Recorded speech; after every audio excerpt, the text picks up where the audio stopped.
Assalamualaikum warahmatullahi wabarakatuh. Perkenalkan kami dari kelompok 3, HES 6A. Di sini kami akan mempresentasikan hasil analisis kontrak kami. Sebelumnya, kami ingin memperkenalkan anggota kelompok kami. Yang pertama, ada Marhalis Kajihan Somi dengan akhir NIM 004, ada Alfinudiana Arofah dengan akhir NIM 010, ada Muhammad Rayhan Zaidan dengan akhir NIM 017, ada Ahmad Ansori Fahmi dengan akhir NIM 024, ada Irma Rohimah dengan akhir NIM 030, ada Nisa Saumah Hamami dengan akhir NIM 036, dan ada TM Haikal Amin dengan akhir NIM 043. Di sini kami akan mempresentasikan hasil analisis akad yang kami lakukan. Sebelumnya, yang pertama yaitu akan disampaikan presentasi dari Saudara Marhaliska Jihan Somi Putri. Kepadanya disilahkan. Baik, di sini saya akan menjelaskan hasil analisis akad pembiayaan murabahah. Langsung saja, yang pertama itu pada format nomor akad pada halaman pertama, di mana nomor akad itu tertulis 014 garing murabahah garing XYZ garing 6 Romawi garing 2025. Di mana apabila nomor 6 Romawi ini bermaksud untuk menyebutkan bulan dibentuknya akad, maka 6 ini berarti bulan Juni, sedangkan akad yang dibentuk ialah pada bulan April, yang berarti harusnya ditulis 4 Romawi. Jadi nomor akad hendaknya menyesuaikan bulan dibentuknya akad. Jadi jika akad dibentuk pada bulan April, maka nomornya adalah 014 garing murabahah garing XYZ garing 4 Romawi garing 2025. Kemudian komparisi pada halaman 1. Yang pertama pada pihak pertama, di mana urutan identitas perwakilan pihak bank hendaknya mengikuti siapa dalam kapasitas apa serta bertindak untuk siapa. Jadi pada akad ini kan ditulis PT Bank XYZ Syariah berkedudukan di Jakarta Selatan, bla bla bla, dalam hal ini bertindak melalui kepala cabang bla bla bla diwakili oleh Ahmad Fikri bla bla bla. Sehingga contoh redaksi yang benar adalah Ahmad Fikri selaku kepala cabang PT Bank yang berkedudukan di Jalan bla bla bla dalam hal ini bertindak untuk dan atas nama PT Bank XYZ Syariah. Kemudian pada pihak pertama juga, identitas pihak bank ini menyebutkan dua lokasi cabang yang berbeda sebagai perwakilan, yaitu menyebutkan Bank XYZ bertindak melalui kantor cabang Bendungan Hilir dengan kepala cabang dari Bendungan Matraman. Sehingga harus diperjelas apakah Ahmad Fikri ini adalah kepala cabang Bendungan Matraman. Kalau iya, maka hendaknya kantor yang disebutkan ialah kantor cabang Bendungan Matraman, bukan Bendungan Hilir. Kemudian yang ketiga, pada pihak pertama lagi di tanggal akad pada 11 April dan tanggal surat kuasa pada 26 Juni dan tanggal surat ketetapan pada 30 Agustus ini, di mana surat ketetapan dan surat kuasa ini terbit setelah dibentuknya tanggal akad. Maka harus dipastikan dan direvisi tanggal surat kuasa dan surat ketetapan apakah berada sebelum atau pada hari yang sama saat dibentuknya akad. Kemudian yang keempat, pada pihak kedua, di mana identitas pihak nasabah ini belum lengkap dengan hanya menyertakan alamat dan NIK saja. Identitas ini perlu diperjelas untuk memberikan pernyataan bahwa nasabah itu cakat dan berwenang dalam melakukan tindakan akad. Contohnya, menambahkan identitas pihak nasabah dengan tempat tanggal lahir, pekerjaan, kewarganegaraan, serta jenis kelamin. Kemudian pada bagian premis, di bawahnya, di mana pada bagian 1, tanggal akad ini mendahului tanggal permohonan fasilitas pembiayaan dan tanggal SP4 pada bagian 2. Seharusnya kedua surat tersebut itu dibentuk sebelum dibentuknya akad dengan urutan permohonan pembiayaan dari nasabah, kemudian SP4 dari bank, kemudian baru pembentukan akad.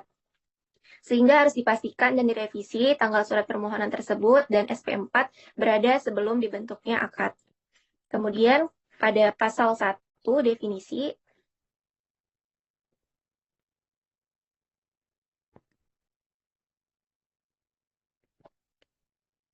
Ya, di sini yang pertama, penggunaan tanda petik pada istilah-istilah ini tidak perlu digunakan sehingga dapat dihilangkan tanda petiknya pada setiap istilah.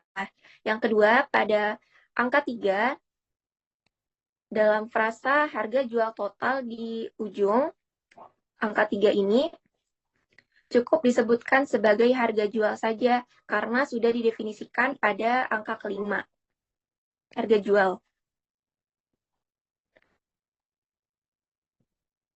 Yang kedua, pada angka 3, frasa yang ketiga, pada angka 5, frasa harga pokok hendaknya disebut sebagai harga beli saja untuk menggunakan penyelarasan istilah yang sudah didefinisikan pada angka 4.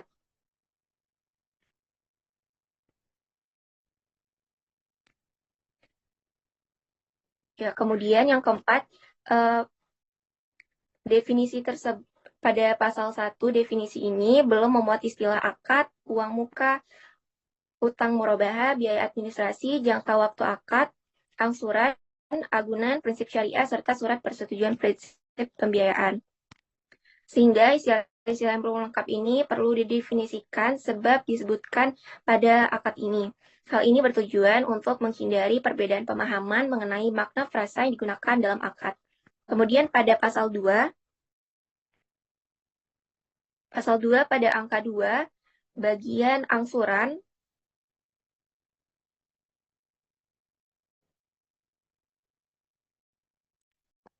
menyebutkan teknis angsuran itu sesuai jadwal yang terlampir. Sehingga jadwal lampiran hendaknya ada secara fisik atau dokumen dan menjadi satu kesatuan dari akad. Namun apabila pada nyatanya tidak ada lampiran ini, maka perlu disebutkan secara rinci dalam akad mengenai angsurannya. Kemudian pada pasal 3,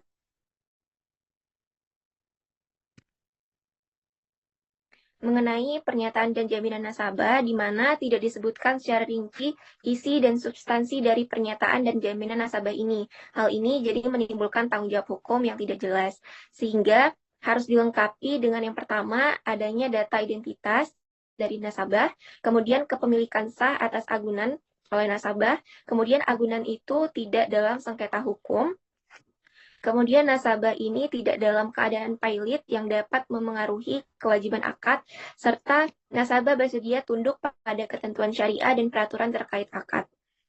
Kemudian pada pasal 4, frasa imbalan pada angka 1 hendaknya diganti menjadi margin keuntungan untuk menyesuaikan istilah yang digunakan pada akad yang telah didefinisikan sebelumnya.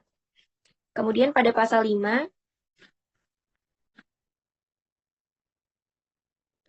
pada pasal 5 ini belum menyertakan angka bahwa surat dianggap telah diterima jika sudah ada bukti pengiriman atau penerimaan, serta angka mengenai perubahan alamat dan kontrak para pihak, sehingga perlu ditambahkan 2 angka terkait bukti penerimaan surat dan pemberitahuan perubahan alamat dan kontrak untuk mencegah kemungkinan yang tidak diinginkan.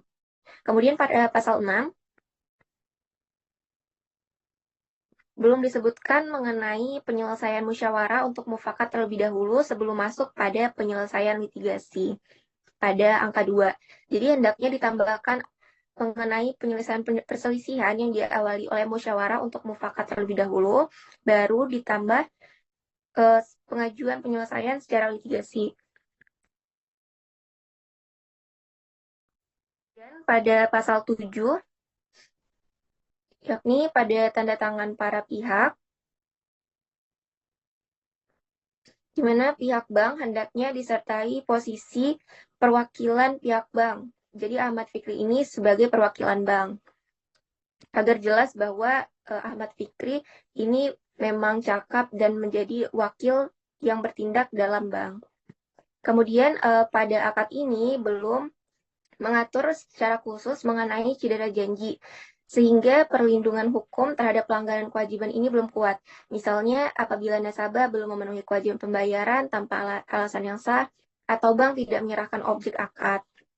di mana pada Fatwa DSN MUI nomor 4 tahun 2000 tentang murabaha mengakui bahwa para pihak dapat menetapkan hak dan kewajiban secara tertulis, termasuk pula pada pengaturan terhadap pelanggaran akad.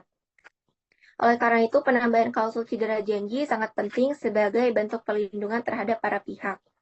Kemudian, pada akad ini juga belum membahas mengenai ta'zir dan ta'wid, di mana dalam praktik pembiayaan syariah, keterlambatan yang disengaja oleh nasabah mampu dikenai sanksi atau denda sebagai bentuk penegakan komitmen sesuai dengan Fatwa DSN nomor 17 tahun 2000, di mana menyebutkan bahwa nasabah yang menunda pembayaran tanpa uzur yang dibenarkan dapat dikenakan sanksi dan hasil dari sanksi tersebut disalurkan sebagai kegiatan sosial. Kemudian yang terakhir, dalam akad ini belum diatur mengenai force majeure, padahal keberadaan klausul ini sangat penting sebagai perlindungan hukum apabila terjadi kejadian di luar kendali para pihak. Disebutkan pada pasal 1244 dan 1245 KUH Perdata yang menyatakan bahwa pihak yang tidak dapat memenuhi kewajiban karena force majeure tidak wajib membayar ganti rugi. Namun, tanpa adanya klausul force majeure dalam akad ini, beban pembuktian akan lebih berat dalam pengadilan. Sekian hasil analisis dari saya kembalikan ke moderator.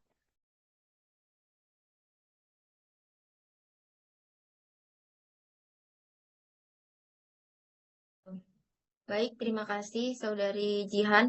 Mungkin selanjutnya akan dilanjut oleh Saudara Ahmad Ansori Fahmi. Kepadanya disilahkan.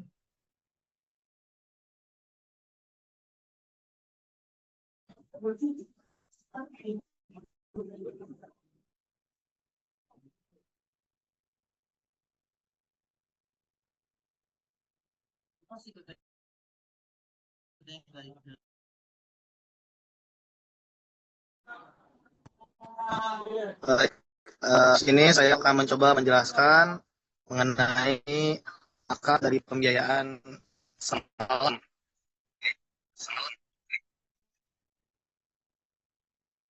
Nah, untuk analisis secara formula sendiri, struktur kontaknya ini sudah cukup baik mencangkup isi-isi dari struktur kontrak itu sendiri. Kalau dari kepala kontraknya itu sudah ada, lalu kalau kita melihat ke bawah itu komparisi atau identitas para pihak itu juga sudah ada. Jadi nama pihak sudah disebutkan, pihak kedua sudah disebutkan. Cuman hanya tidak menyebutkan alamatnya saja.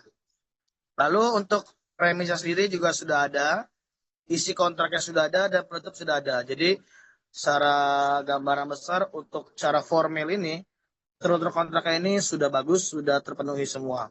Lalu kita langsung masuk ke analisis materialnya, isi kontraknya. Di sini kalau kita melihat ke pasal ketiga,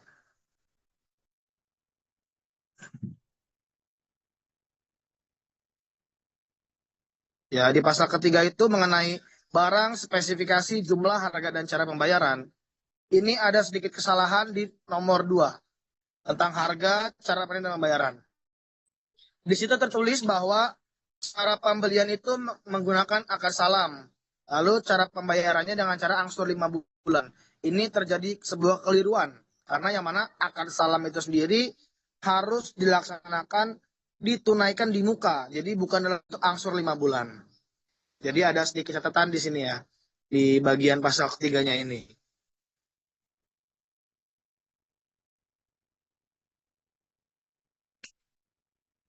Lalu untuk analisis selanjutnya juga terdapat kesalahan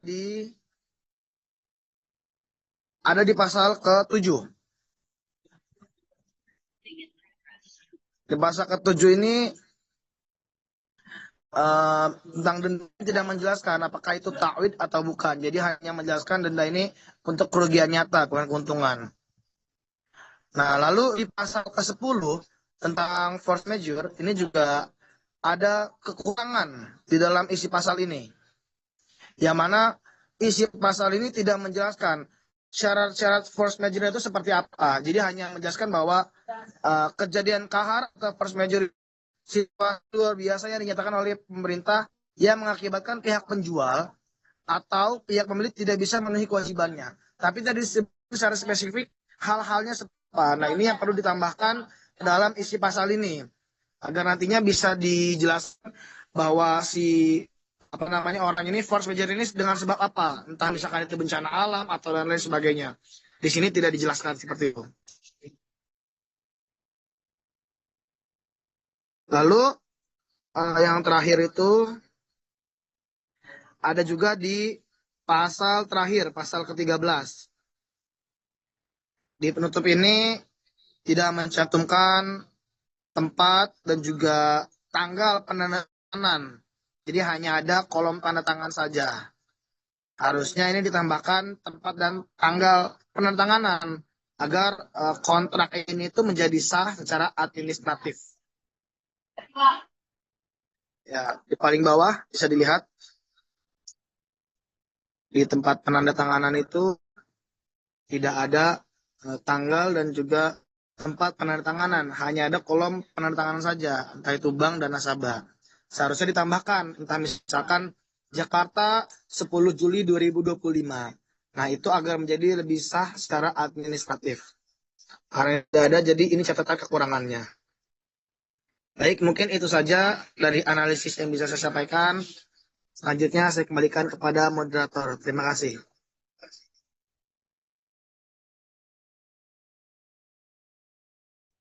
Ntar dulu, download dulu.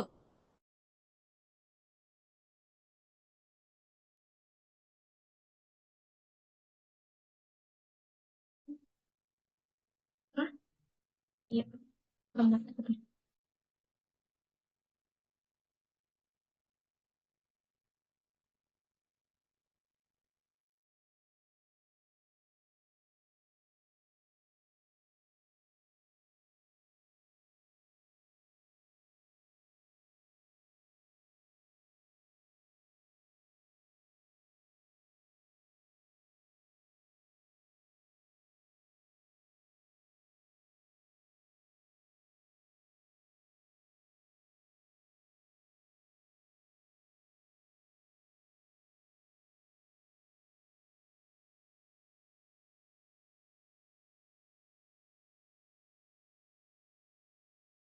Baik, di sini saya akan menjelaskan hasil analisis saya, yaitu mengenai akad pembiayaan mudharabah. Jadi, untuk struktur akadnya ini sudah sesuai, yaitu yang pertama yaitu ada kepala kontrak. Kepala kontrak di sini sudah menjelaskan mengenai judul perjanjian, yaitu akad pembiayaan mudharabah, dan juga nomor dan juga tanggal dibuatnya perjanjian. Tetapi di sini mungkin dari akad pembiayaan mudharabah ini selanjutnya disebut akad itu tidak perlu dicantumkan karena ini termasuk dari bagian premis. Jadi langsung saja disebutkan bahwa pada hari ini Kamis tanggal 11 bulan April 2025 oleh dan antara, jadi langsung dijelaskan. Lalu yang kedua yaitu komparisi. Bagian ini juga sudah dijelaskan yaitu mengenai para pihak. Tetapi mungkin di para pihak ini seharusnya dijelaskan kedudukan para pihaknya.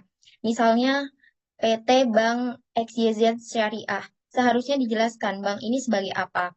Jadi seharusnya untuk selanjutnya disebut bank, sebelum kata-kata ini itu dijelaskan dulu.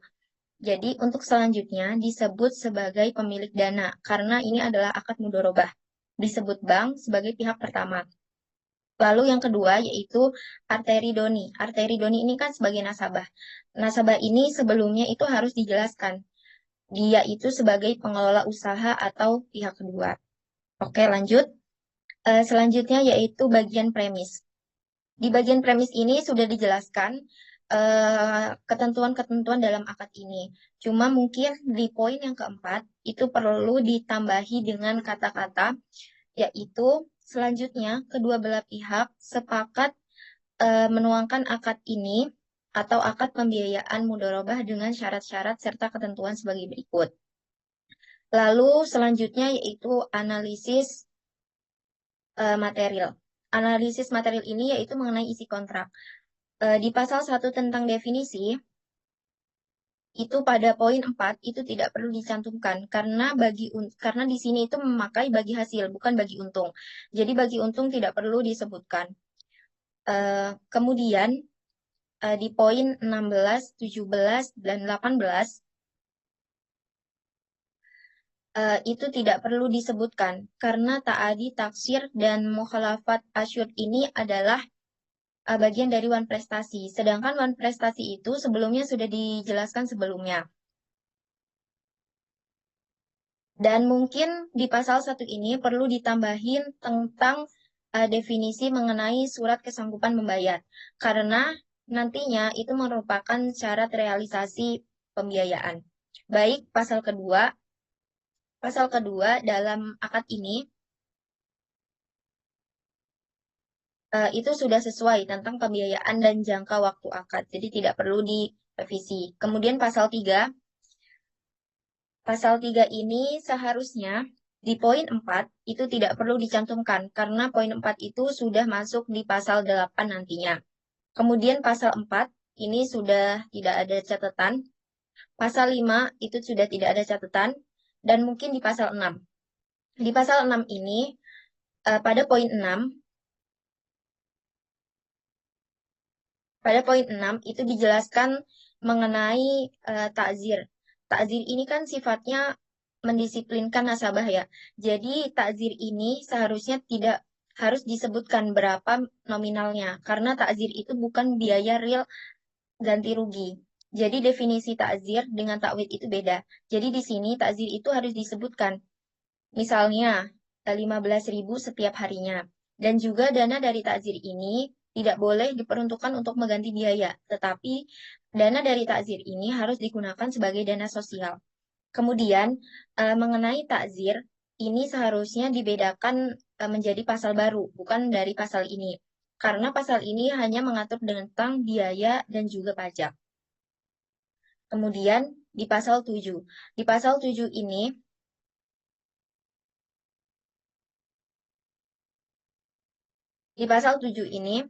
poin 3 sampai dengan poin 7 itu tidak perlu dicantumkan karena nasabah di sini adalah perseorangan, bukan badan usaha. Kemudian di pasal 8. Di pasal 8 seharusnya di poin 1, 7, dan 8 itu tidak perlu menggunakan kata-kata nasabah atau penjamin. Karena di sini tidak ada penjamin. Seharusnya yang benar yaitu hanya nasabah saja. Kemudian di pasal 9 itu sudah sesuai. Di pasal 10. Di pasal 10 tentang force major, itu seharusnya definisi mengenai force major ini dimasukkan ke dalam pasal 1, yaitu tentang definisi. Tidak perlu dimasukkan di pasal 10. Kemudian di pasal 11. Di pasal 11 ini, sama seperti sebelumnya, nasabah di sini adalah perseorangan, bukan badan hukum. Maka di poin 2 dan 3 tidak perlu dicantumkan. Kemudian ada di pasal 13. Pasal 13 mengenai pemilihan hukum. Di poin 3, itu penyelesaian sengketa ini harus dipilih salah satu, tidak boleh dua pilihan hukum. Jadi, hanya sampai di pengadilan agama. Kemudian di pasal 14. Di pasal 14 ini, tentang pengawasan dan pemeriksaan. Seharusnya isi mengenai pasal pengawasan dan pemeriksaan ini, itu adalah mengenai pengawasan dan pemeriksaan yang dilakukan oleh bank, bukan mengenai surat menyurat. Jadi di pasal ini, antara judul pasal dengan isi dari pasal tersebut itu tidak sesuai. Karena seharusnya yang benar di pasal ini adalah pasal korespondensi atau surat menyurat, bukan mengenai pengawasan atau pemeriksaan. Kemudian pasal 16, 17, dan 18. Mengenai pasal ini, seharusnya pasal 16 dan 17 itu dijadikan satu menjadi pasal penutup. Karena pasal ini mengatur mengenai adendum ataupun tambahan. Jadi mengenai bagian penutup, ini seharusnya dijelaskan mengenai satu pasal. Dan juga untuk para pihak yang melakukan tanda tangan, itu harus disertakan juga saksi-saksi yang melihat perjanjian itu dibuat. Mungkin sekian dari saya. Untuk selanjutnya akan dilanjutkan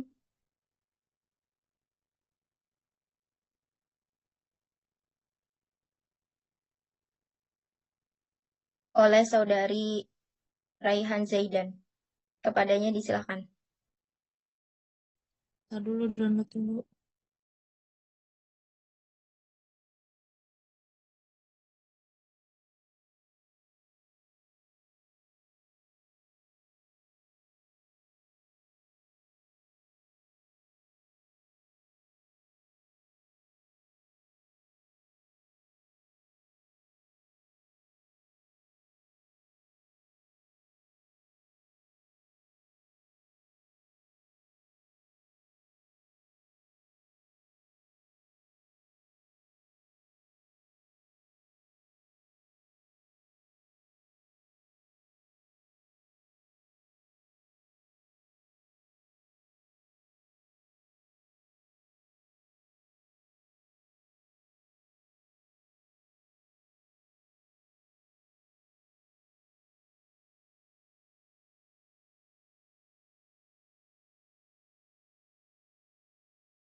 Baik, selanjutnya saya akan menjelaskan analisis dari akad musyarakah. Itu dibuat dan ditangani pada hari Kamis tanggal 11 bulan April tahun 2025.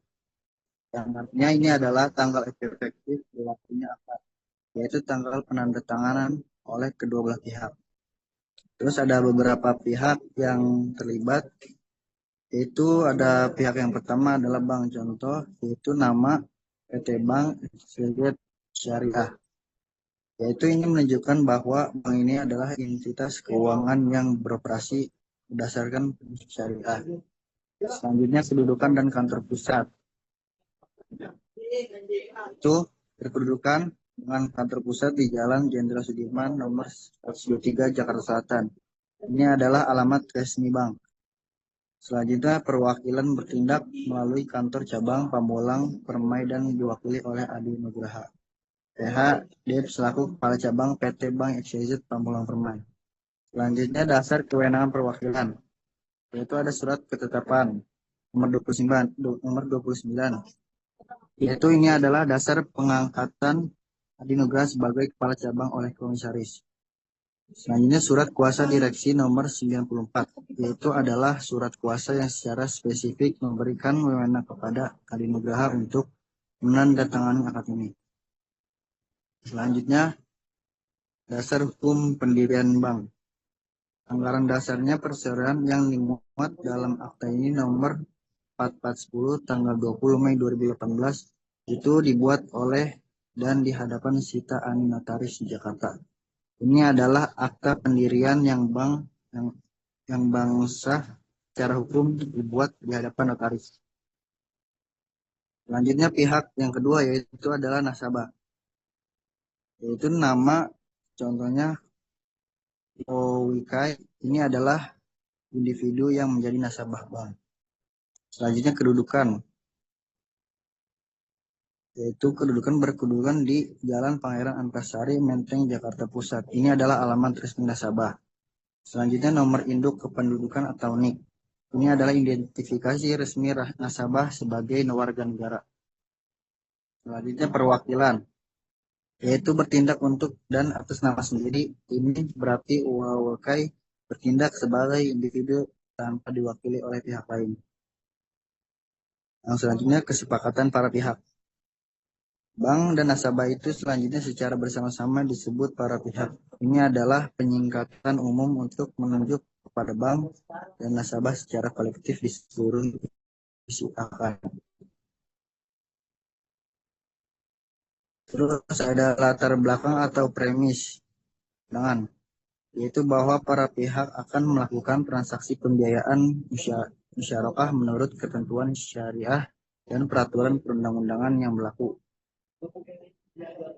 Terus yang kedua yaitu bentuk kerjasama atau usaha patungan, bahwa yaitu bank bersedia bekerja sama dalam bentuk usaha patungan dengan nasabah untuk membiayai usaha tertentu yang halal dan produktif. Yang ketiga pembagian pendapatan atau keuntungan, bahwa pendapatan ini atau keuntungan dari usaha kerjasama patungan tersebut dibagi sesuai dengan nisbah yang disepakati. Selanjutnya yaitu ada pasal. Penjelasan pasal di sini yang pertama pasal 1 definisi. Yaitu pasal ini bertujuan untuk memberikan penjelasan yang jelas dan seragam mengenai istilah-istilah kunci yang digunakan dalam akad. Terus selanjutnya pasal yang kedua yaitu hak dan kewajiban para pihak dalam pengelolaan kegiatan usaha. Yang artinya pasal ini menguraikan hak dan kewajiban bank dan nasabah sebagai musyarik atau pemilik modal. Selanjutnya pasal ketiga yaitu modal dan penggunaan. Dari pasal ini memberikan transparansi mengenai proporsi modal antara bank, yaitu 30% atau 100 juta ribu rupiah dan nasabah 70% atau 80 juta ribu rupiah dari total kebutuhan modal usahanya. Selanjutnya pasal keempat yaitu ada jangka waktu dan pembiayaan. Itu pasal ini dengan jelas bahwa menetapkan durasi pembiayaan selama 10 bulan terhitung sejak tanggal akad yang ditandatangani. Selanjutnya itu pasal syarat pasal kelima syarat-syarat pencairan. Oh, pasal ini menjelaskan persyaratan pencairan pembayaran secara rinci, seperti penyerahan permohonan realisasi atau dokumen dan izin yang dipersyaratkan oleh bank. Selanjutnya itu bagi hasil. Itu ayat yang pertama menetapkan nisbah keuntungan secara jelas 65% untuk nasabah dan 30% untuk bank dan 5% untuk administrasi.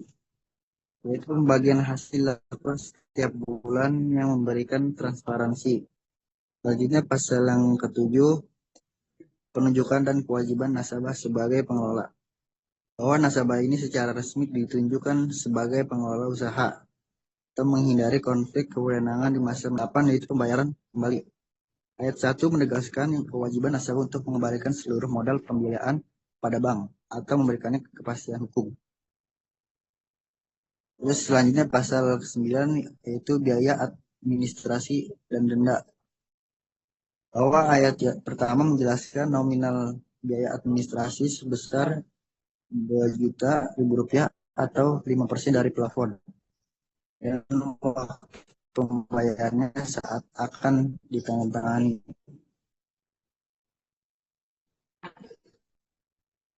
Terus selanjutnya pasal 10 yaitu pajak-pajak. Bahwa pasal ini menjelaskan adanya flag disesuaikan dengan kesepakatan antara bank dan nasabah, kecuali untuk pajak penghasilan bank yang menjadi tanggung jawab bank sendiri.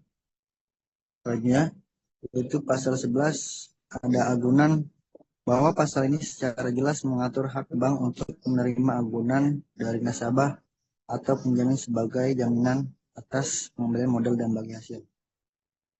Selanjutnya pasal 12 ada asuransi, yaitu biaya asuransi ditanggung bersama oleh bank dan nasabah.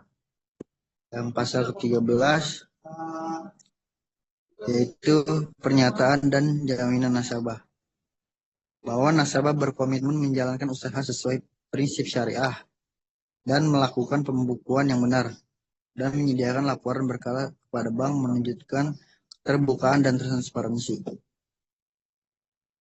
Selanjutnya pasal 14 yaitu pembatasan tindakan nasabah. Bahwa pasal ini membatasi nasabah untuk melakukan tindakan strategis atau seperti memperoleh pinjaman lain. Selanjutnya yaitu pasal ke-15 itu kuasa nasabah. Bahwa pasal ini menegaskan bahwa segala kuasa yang diberikan oleh nasabah kepada bank berlaku terus hingga seluruh kewajiban nasabah diselesaikan. Nah, selanjutnya pasal 16 yaitu peristiwa cedera janji. Pasal ini secara mengatur berbagai bentuk peristiwa yang dianggap sebagai bahan prestasi atau memberikan landasan hukum yang kuat bagi bank dalam tindakan jika terjadi pelanggaran. Selanjutnya pasal ke-17 yaitu akibat dari cedera janji. Bahwa penanganan awan prestasi itu harus diawali dengan surat peringatan atau somasi yang menunjukkan kepatuhan terhadap hukum. Selanjutnya yaitu pasal 18 ada force majeure. Yaitu pasal ini mendefinisikan force majeure secara lengkap atau bencana alam, kerusuhan, kebijakan pemerintah dan lain-lain. Selanjutnya pasal 19 yaitu pengawasan.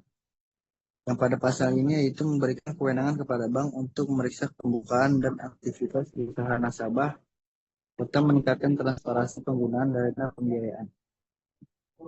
Selanjutnya pasal 20 itu penyelesaian perselisihan, bahwa para pihak sepakat untuk terlebih dahulu menyelesaikan perselisihan secara musyawarah. Tapi jika musyawarah gagal, penyelesaian dilakukan oleh Basarnas atau Badan Arbitrase Syariah Nasional. Selanjutnya pasal 21 yaitu surat menyurat, bahwa surat menyurat ini harus dilakukan melalui pos tercatat atau kurir, bahwa memberikan bukti pengiriman resmi. Selanjutnya pasal 22 atau adendum Itu pasal ini memberikan ruang bagi para pihak untuk menentukan akad melalui adendum jika ada hal yang belum diatur atau belum cukup jelas. Dan selanjutnya pasal 23 yaitu lain-lain. Dengan pasal ini menjelaskan bahwa lampiran-lampiran dalam akad itu jika ada merupakan satu kesatuan yang tidak terpisahkan dari akad ini. Kita memperkuat legalitas dokumen tambahan. Dan selanjutnya yaitu pasal 24 ada penutup. Dengan pasal ini menegaskan bahwa akad dibuat dan ditandatangani oleh nasabah dan bank atas kertas bermaterai cukup dalam rangkap kedua dan masing-masing juga berlaku sebagai aslinya. Mungkin cukup sekian analisis dari akad musyawarah. Selanjutnya saya kembalikan kepada moderator. Baik, terima kasih Raihan Saidan. Mungkin selanjutnya akan dilanjutkan oleh Saudara Irma Rohimah.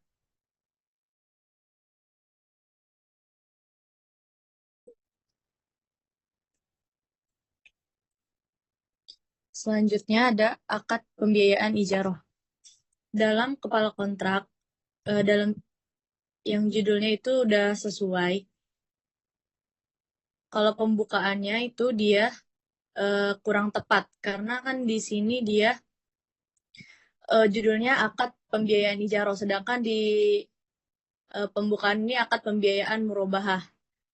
Harusnya diubah atau direvisi menjadi akad pembiayaan ijaroh multijasa.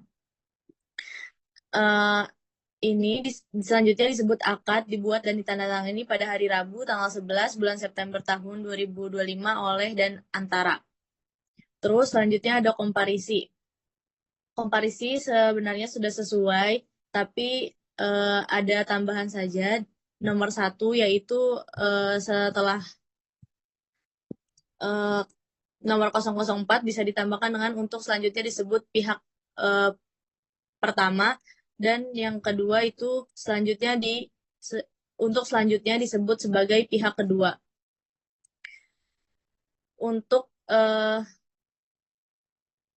premisnya itu dia sudah sesuai, dan untuk definisi, nah di sini kan definisi ijarah multijasa, sedangkan di ayat kedua ini dia ada objek akadnya itu manfaat atas jasa pendidikan dari bank kepada nasabah. Nah, kata-kata yang manfaat atas jasa pendidikan dari bank kepada nasabah ini kurang tepat karena bank itu tidak memberikan jasa pendidikan. Yang dilakukan bank adalah membayar pihak ketiga atau jasa pendidikan agar nasabah bisa menikmati layanan pendidikan tersebut. Adapun revisinya yaitu objek akad adalah manfaat atas jasa pendidikan yang diterima oleh nasabah dari pihak penyedia jasa atau jasa pendidikan yang dibiayai oleh bank. Adapun isi kontrak yaitu pokok akad. Dalam pokok akad ayat 2 huruf C ini disebutkan dia marginnya. Sedangkan dalam ijaroh itu hanya ada ujroh. Kalau margin itu adanya di murabahah. Nah, huruf C ini sebenarnya bisa dihapus dan diganti dengan biaya tambahan untuk pengelolaan fasilitas pembiayaan yang telah disepakati. Adapun pasal 3 itu dia sudah sesuai. Dan pasal 4 untuk agunan ini sebenarnya sudah benar, meskipun dalam akad ijaroh ini sebenarnya tidak wajib menggunakan agunan atau jaminan. Tapi misalnya jika memang dibutuhkan, nih harus dijelaskan fungsinya hanya untuk menjamin pembayaran, bukan buat utang. Untuk pasal 5 itu dia di ayat 1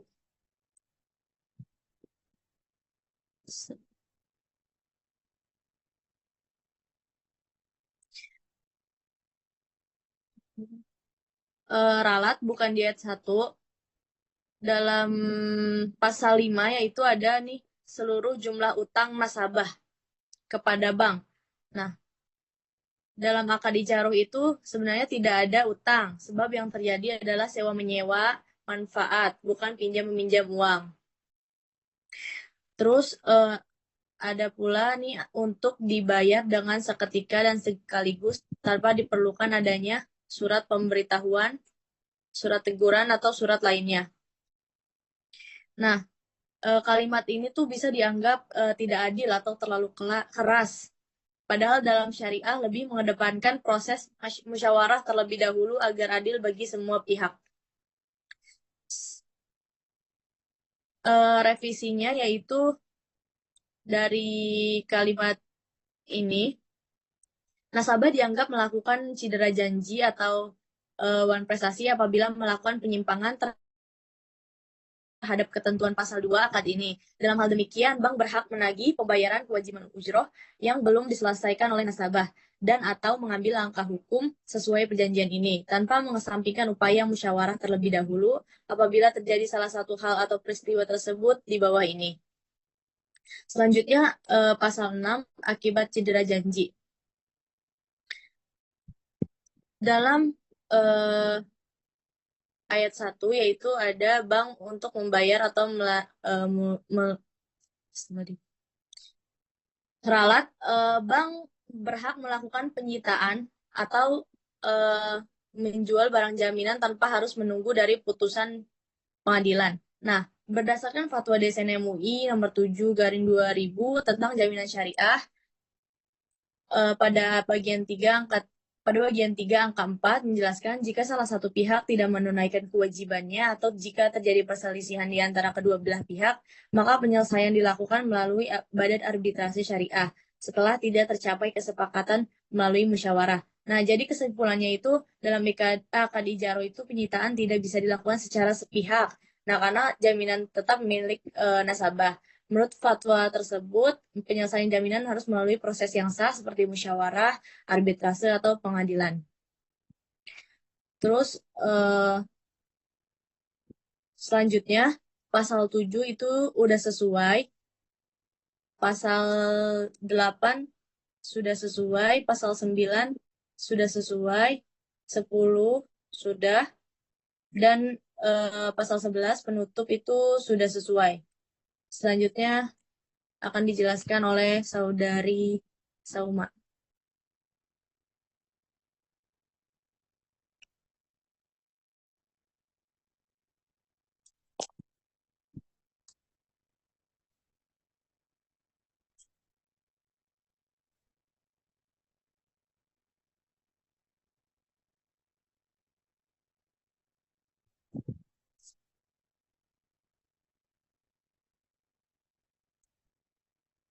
Oh, ya Allah. Coba tolong, Ir. Sorry.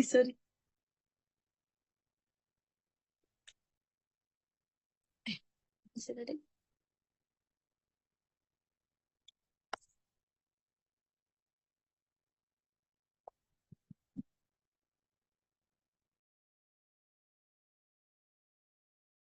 Murabahah. Iya, murabahah. Ini cara hapus semuanya gimana, anjir? Baik, di sini saya akan menganalisis akad pembiayaan murabahah. Pada bagian kepala kontrak, ini sudah sesuai karena berisi judul. Yang pertama itu akad pembiayaan murabahah. Serta terdapat nomor 014-murabahah-XYZ-6/2025. Terus pada identitas bank dan nasabah tuh sudah dicantumkan secara lengkap. Pada bagian premis sudah sesuai karena telah dijelaskan bahwa nasabah mengajukan permohonan pembiayaan dan disetujui oleh bank dengan prinsip syariah. Terus pada bagian tanggal permohonan ke atas. Nah, pada bagian tanggal permohonan dan persetujuan terdapat ketidaksesuaian, yakni permohonan nasabah disebut pada tanggal surat nomor 02 tanggal Agustus 2025. Tapi akad ditandatanganinya itu 11 April 2025 dan persetujuan prinsip pembiayaan SP4 tanggal 03 Juni 2025. Terus dalam deskripsi anggaran dasar perseroan yang dimuat dalam Akta nomor 4410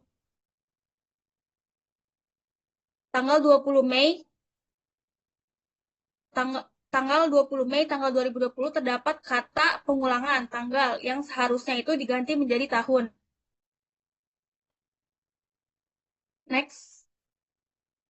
Pasal 1 sudah menyebutkan dengan jelas bahwa ini adalah akad murabahah, yaitu jual beli dengan menyebutkan harga pokok dan margin keuntungan tetap. Terus pasal 2, pada pasal 2 ayat 2 semua nilai sudah jelas dan disepakati di awal sesuai prinsip murabahah, yaitu harga beli 18.000, margin keuntungan 4 juta, harga jual 22.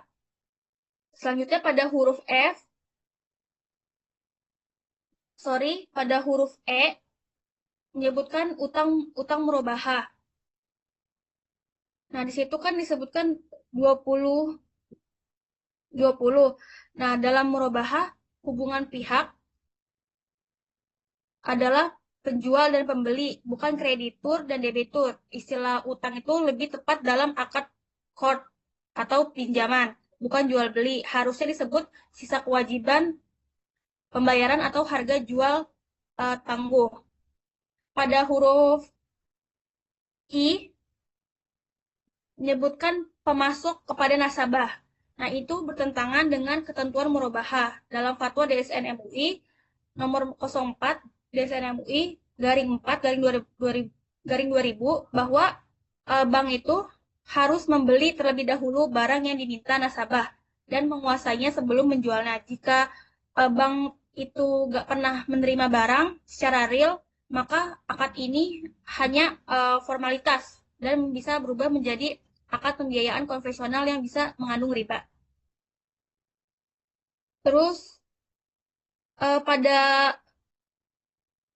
selanjutnya pada pasal 3, dia tuh masih terlalu luas atau umum, tidak dijelaskan bentuk pernyataan atau jaminan yang dimaksud. Misalnya kayak kepemilikan, agunan, atau kemampuan bayar. Selanjutnya pada pasal 4, pada ayat 1,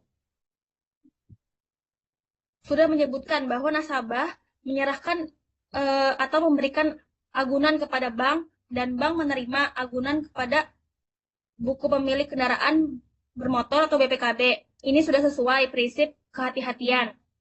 Terus pada ayat 2 telah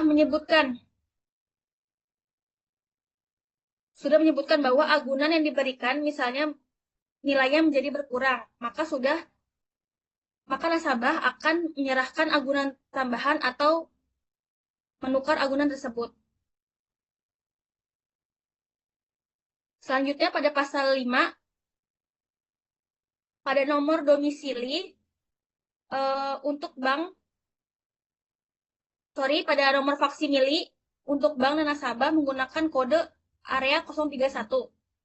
Nah, yang seharusnya itu digunakan di kode Surabaya, padahal kedua belah pihak itu berdomisilinya di Jakarta Selatan maupun Jakarta Pusat. Jadi seharusnya gunain kode area 021.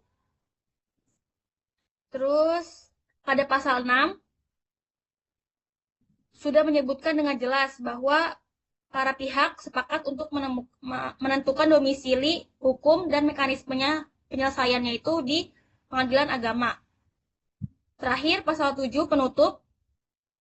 Pada ayat 1, nasabah sudah mengakui dengan sebenarnya bahwa nasabah telah membaca dengan cermat dan dibacakan kepadanya isi dan ketentuan akad ini, sehingga nasabah memahami sepenuhnya segala apa yang akan menjadi akibat hukum setelah nasabah menandatangani akad ini. Terus tidak adanya klausul force majeure. Terakhir, tidak menyebutkan bahwa dokumen lain seperti jadwal angsuran dan SP4 menjadi bagian yang nggak bisa dipisahkan dari akad, walau disebutkan di adendum yang sudah dibuat. Sekian, saya kembalikan pada moderator.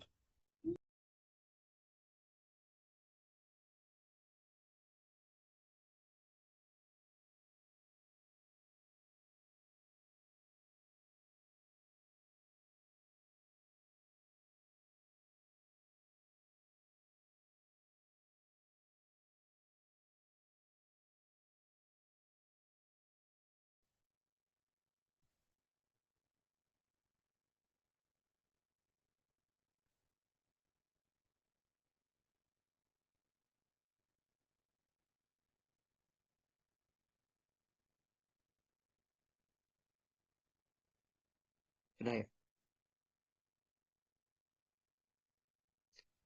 Baik, selanjutnya di sini saya akan membahas analisis kontrak syariah pada akad mudharabah, di mana dalam bagian pertama akad mudharabah yaitu salah satu instrumen utama dalam keuangan syariah yang berakar pada konsep kerja sama usaha antar pemilik modal atau sahibul mal dan pengelola usaha atau mudharib.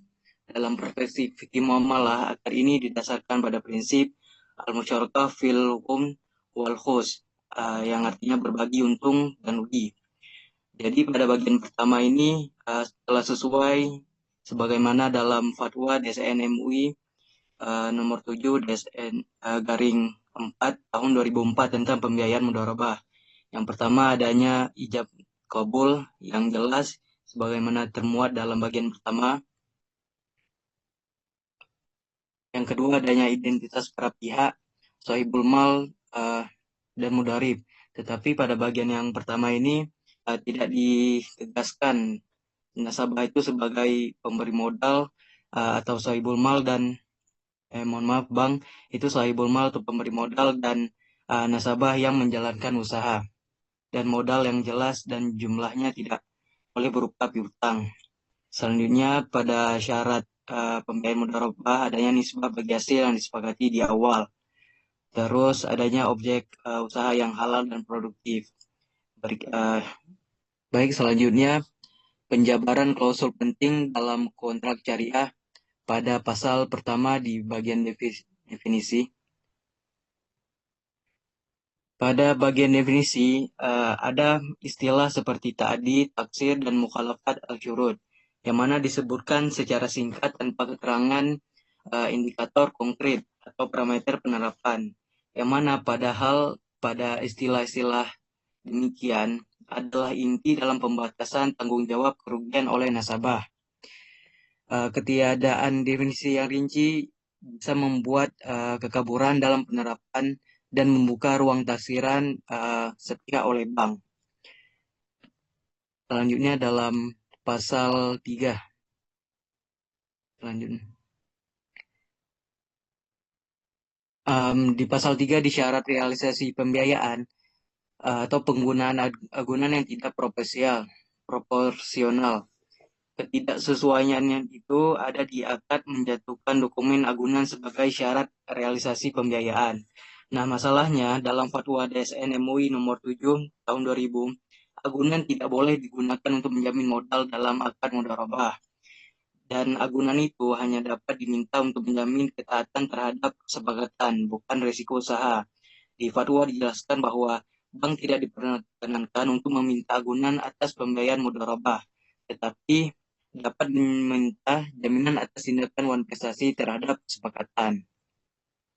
Selanjutnya pada pasal 4 di pembagian hasil usaha, terdapat penyimpangan nisbah dan penggunaan nominal tetap.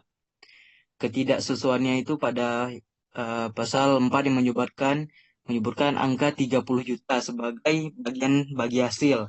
Padahal sudah disebutkan nisbahnya itu 50 bagi 50 atau 50-50. Masalahnya yaitu dalam fatwa DSN MUI nomor 15 tahun 2000, nisbah hanya boleh ditetapkan dalam persentase keuntungan, bukan angka tetap. Sebagaimana disebutkan dalam fatwa bahwa pembagian hasil usaha hanya boleh ditetapkan dalam bentuk nisbah persentase sejak awal akad dan tidak boleh dalam jumlah nominal tertentu. Jadi pencantuman nilai tetap mengubah sifat akad menjadi transaksi berbunga tetap. Pasal ini harus direvisi dengan hanya mencantumkan nisbah dalam bentuk proporsi keuntungan yang disepakati tanpa menyebut angka nominal pasti. Selanjutnya pada pasal 5 di pembayaran kembali. Kewajiban mutlak pengembalian modal. Jadi ada ketidaksesuaian di mana mewajibkan nasabah mengembalikan seluruh modal terlepas dari hasil usaha. Masalahnya yaitu bertentangan dengan prinsip al-khotar ala al-mal, di mana kerugian usaha ditanggung oleh sahibul mal jika tidak ada pelanggaran oleh mudarib. Bagaimana ketentuan DSN dan fikih yang telah diatur bahwa pengembalian modal itu hanya dibenarkan jika usaha untung atau jika nasabah terbukti lalai atau taksir atau menyimpang. Selanjutnya pada pasal 6 pada biaya dan denda. Tersebut di dalam pasal tersebut yaitu takzir tidak terukur dan rentan disalahgunakan. Ketidaksesuaiannya itu pada bank mengenakan takzir atas keterlambatan nasabah dan pada rambu alokasi sosial. Dalam fatwa DSN MUI nomor 17 tahun 2000, denda keterlambatan dalam akad syirkah seperti mudharabah hanya boleh digunakan untuk kepentingan sosial, bukan kepentingan bank. Jadi bank mengenakan takzir atas keterlambatan kewajiban nasabah, tetapi dia tidak dijelaskan batasan biaya atau metode perhitungan real atas kerugian bank.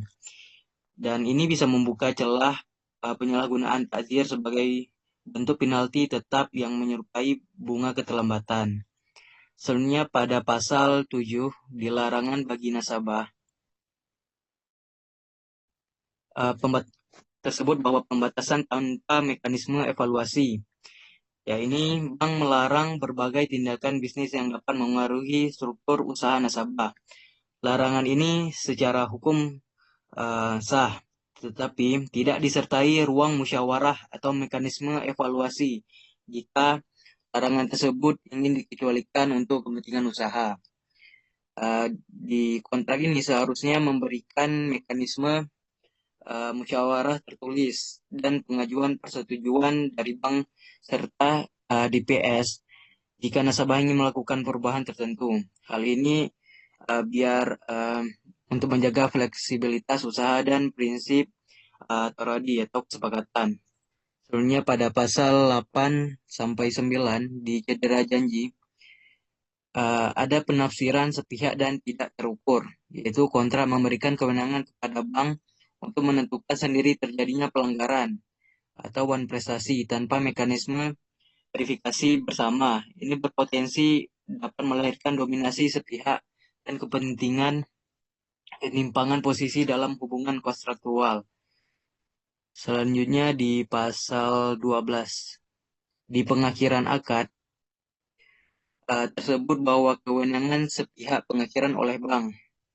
Jadi ketidaksesuaiannya itu ya pada pasal 12 memberikan bank hak untuk mengakhiri akad kapan saja. Masalahnya dalam fikih muamalah, meskipun mudharabah boleh diakhiri, namun pengakhiran sepihak tanpa dasar wan prestasi melanggar prinsip keadilan dan musyawarah atau al-syura. Bank diberi hak untuk mengakhiri akad secara sepihak dengan pemberitahuan 7 hari kerja. Selanjutnya ada beberapa ketentuan ketidaksesuaian seperti ketiadaan penyebutan rujukan fatwa DSN MUI dan DPS. Ada juga tidak ada klausul pemisahan dana. Akad ini tidak memuat kewajiban nasabah untuk memisahkan dana usaha dan pribadi. Masalahnya jika fikih dan standar perbankan syariah mewajibkan bahwa dana mudharabah harus dikelola secara terpisah atau mutabarah agar tidak tercampur dengan harta pribadi, dapat merusak transparansi. Selanjutnya ada kesimpulan dan penyempurnaan atau evaluasi di bagian akad ini secara struktur telah memenuhi unsur formal yang terdiri dari kontrak, komparisi, premis, definisi, isi kontrak, dan penutup. Tetapi dari sisi substansi syariah, ada beberapa klausul yang dapat mengarah pada pelanggaran prinsip fikih dan fatwa DSN MUI, serta berpotensi menghilangkan kemaslahatan kedua belah pihak. Jadi ada beberapa rekomendasi penyempurnaannya. Yang pertama, reformasi klausul agunan, nisbah, dan kewajiban pengembalian modal agar sesuai dengan fatwa DSN. Yang kedua ada penambahan klausul larangan penggunaan dana untuk usaha haram. Yang ketiga, penetapan mekanisme pelaporan usaha dan evaluasi syariah. Yang keempat, pencantuman keterlibatan DPS dan dasar rujukan fatwa DSN MUI di dalam kontrak tersebut. Selanjutnya nomor 5, kewajiban pemisahan dana dan transparansi pembukuan. Yang terakhir, yaitu penyusunan klausul sengketa yang mengacu pada mekanisme syariah, LAPS, SJK, atau pengadilan agama. Demikian saya kembalikan ke moderator.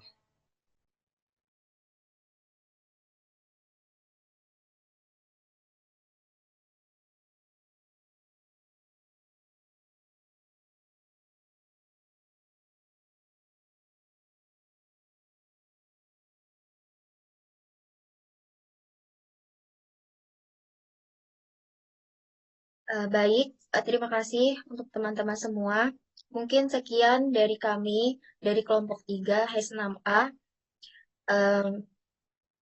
Mungkin itu saja presentasi hasil analisis kontrak dari kami. Kami akhiri. Wassalamualaikum warahmatullahi wabarakatuh.